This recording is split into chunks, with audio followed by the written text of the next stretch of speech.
Terima kasih Anda masih bersama kami di Indonesia Morning Show. Kita akan bahas mengenai nasib Kapolri definitif yang akan ditentukan DPR setelah masa reses ini berakhir.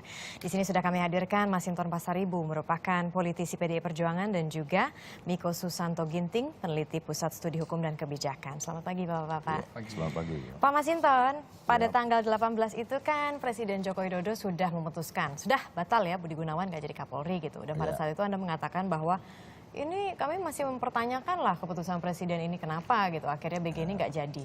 Nah setelah sudah rembuk di rumahnya Ibu Mega, apa arahan Ibu Mega yang terakhir?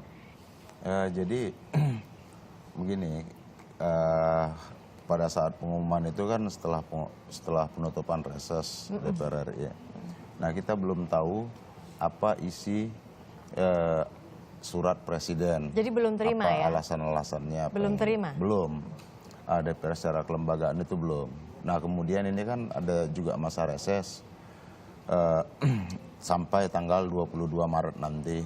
Nah sedangkan dalam undang-undang kepolisian itu pembahasan itu sepanjang 20 hari itu adalah fit and proper terhadap calon Kapolri yang diajukan oleh Presiden itu harus diselenggarakan pada masa persidangan. Ya. Nah jadi nunggu jadinya.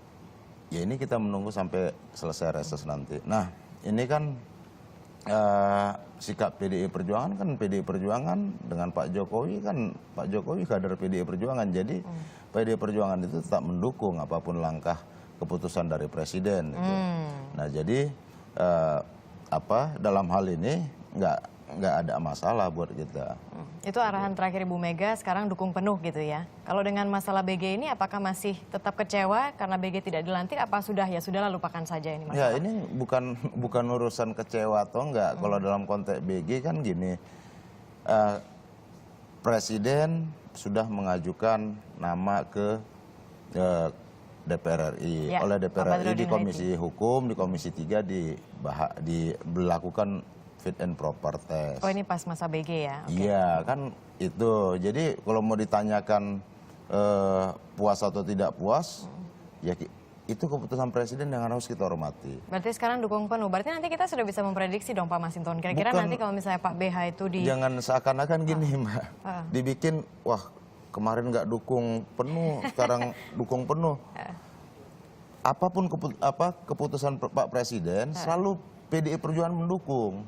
Masa sih? Lah, dari mulai Pak Budi Gunawan sampai sekarang. Kemarin itu pas PDI Perjuangan gitu, pas Pak BG gitu ya, PDI Perjuangan tuh kerap mengatakan gini, Pak Masinton.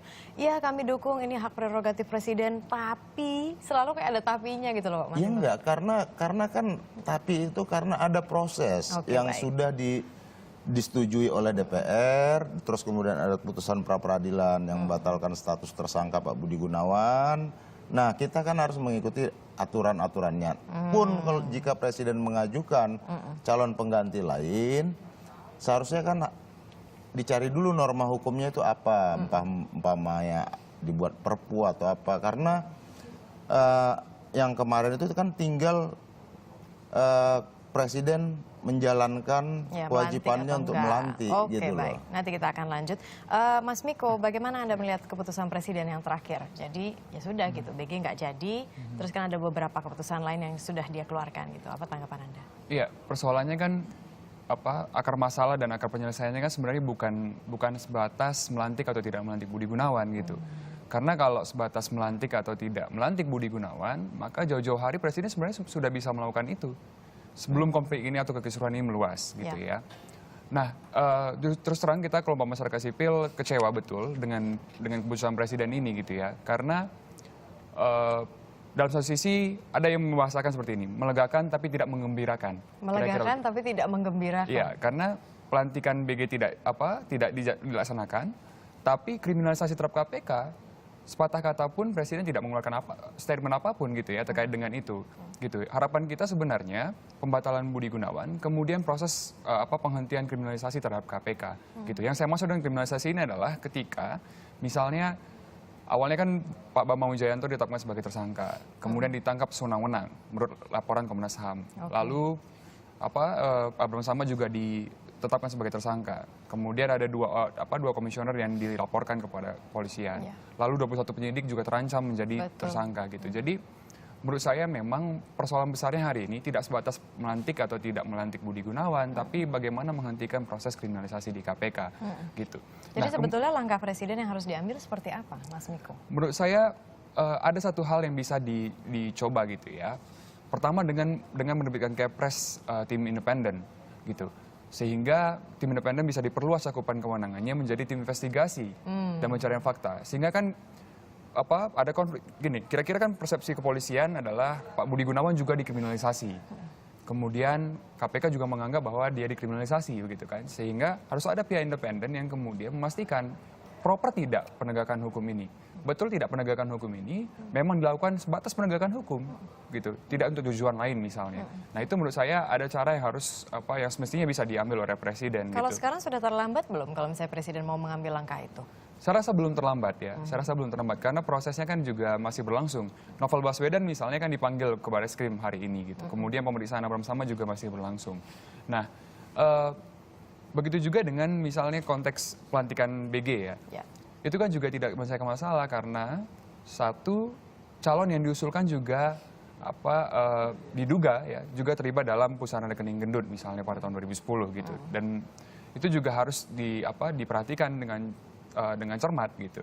Dan kalau kita ingin mengubah sistem pemilihan pejabat publik kita dari sistem yang menjadi sistem yang merit system gitu ya, berdasarkan keahlian, kompetensi dan sebagainya, maka seharusnya juga memang ada alasan rasional yang menyatakan bahwa mengapa presiden memilih Badrodin Haiti misalnya gitu. Dan menurut saya juga DPR saat hari ini harus mengubah sistem pemilihan itu. Mengubahnya seperti apa? Nah, tidak seperti persetujuan Budi Gunawan misalnya. Karena kan ketika memberikan persetujuan pada Budi Gunawan, status Budi Gunawan sebagai tersangka. Itu satu. Kemudian yang kedua, menurut saya DPR juga tidak sampai pada penilaian aspek integritas, kemudian aspek kompetensi dan sebagainya. Jadi tidak terlalu dalam gitu ya. Bagaimana tanggapan Anda Pak Masinton? Tidak terlalu dalam ternyata fit and proper testnya gitu, hanya kulit luarnya saja. Iya, kalau fit and proper itu kan undang-undang yang mengatur begitu. Undang-undang kepolisian itu yang mengatur tentang fit and proper. Nah, sebenarnya kalau mau dibuat terobosan nanti ya dengan merubah undang-undangnya, ya itu prerogatif presiden, kewenangan penuh presiden seharusnya tidak perlu dimintakan persetujuan. Tapi kan undang-undangnya mensyaratkan bahwa calon Kapolri, calon Panglima TNI itu harus melalui fit and proper test di DPR RI. Nah, ini bicara mengenai kalau misalnya ini adalah hak prerogatif presiden. Ada kemarin yang juga mempertanyakan begitu, kalau misalnya memang ini hak prerogatif presiden, mengapa harus kemudian bolanya dilempar lagi ke DPR gitu? Seakan-akan kan DPR yang akhirnya memutuskan apakah iya atau tidak. Karena DPR memiliki kekuatan akhirnya. Ketika misalnya Pak BH gitu ya, dikasih gitu ke DPR. Terus ternyata ya sepakat misalnya 9 fraksi tidak mau menerima Pak BH. Hak prerogatif presiden itu pada saat menentukan menteri, tapi dalam konteks Polri dan TNI, hak prerogatif presiden itu tidak mutlak. Dia harus mendapatkan persetujuan dari parlemen, dari DPR. Jadi maksudnya hak prerogatif seperti ini posisinya seperti apa ya? Tidak prerogatif juga begitu Mas Miko? Ya, harus didudukan juga ya, bahwa memang saya setuju bahwa dalam konteks pemilihan calon Kapolri, hak prerogatif presiden itu terbatas. Terbatas dalam artian ketika mengangkat atau memberhentikan calon Kapolri, maka membutuhkan persetujuan DPR gitu ya. Kenapa ini membutuhkan persetujuan DPR? Karena untuk juga menghindari kesewenang-wenangan presiden. Gitu. Kalau kita melihat fungsi kepolisian, terutama dalam penegakan hukum, maka sangat rentan sekali untuk kemudian diintervensi oleh presiden. Sehingga memang dalam hal mengangkat dan memberhentikan harus membutuhkan clearance dari DPR, kira-kira begitu. Maka itu juga dalam Undang-Undang Nomor 2 tahun 2002 tentang kepolisian juga ditentukan syarat-syaratnya. Dalam keadaan normal misalnya pasal 11 ayat 1 bahwa presiden dapat memberhentikan dan mengusulkan calon Kapolri dengan alasan misalnya usianya sudah memasuki masa pensiun, masa jabatan berakhir dan sebagainya. Atau di pasal 11 ayat 5 tentang pemberhentian dalam keadaan tidak normal, melanggar sumpah jabatan, kemudian membahayakan keselamatan negara. Gitu. Jadi menurut saya ke depan memang juga masih dibutuhkan persetujuan DPR gitu. Tinggal bagaimana kemudian DPR tadi tidak diatur di undang-undang, betul. Dan banyak juga lembaga negara yang fit and proper testnya tidak diatur secara teknis dalam undang-undang, tapi improvisasi, kemudian terobosan-terobosan inovasi-inovasi perlu dilakukan. Tanpa ada undang-undang, maksudnya tidak tertulis juga mestinya inovasi seperti itu sudah bisa dilakukan. Sehingga kan preferensinya preferensi kompetensi, bukan lagi preferensi suka atau tidak suka, misalnya politik atau tidak politik gitu. Baik, saya juga ingin mengulik sedikit bagaimana tanggapan Anda, Pak Masinton, kan kemarin juga sudah berembuk begitu ya dengan Ibu Mega dan juga rekan-rekan politisi PDI Perjuangan begitu terhadap nama baru ini, Badrodin Haiti. Karena kami ingin melihat ini kayaknya Badrodin Haiti ini kedepannya akan dilantik atau tidak jadi dilantik. Kita akan punya Kapolri definitif atau tidak gitu. Ya, ini kan yang diajukan oleh Presiden melalui seleksi Kompolnas. Nah kan itu. Nah kita ini kan tinggal memproses saja sebenarnya, Bu. Nanti ya kita uji, kan gitu. Kan sudah ada, pasti kan sudah dapat dong data-data. Nggak mungkin pas nunggu reses selesai dulu baru kerja dilihat dulu data-data, kan nggak mungkin toh Pak Masinton. Sekarang kan udah ada kan. Ya sudah ada. Jadi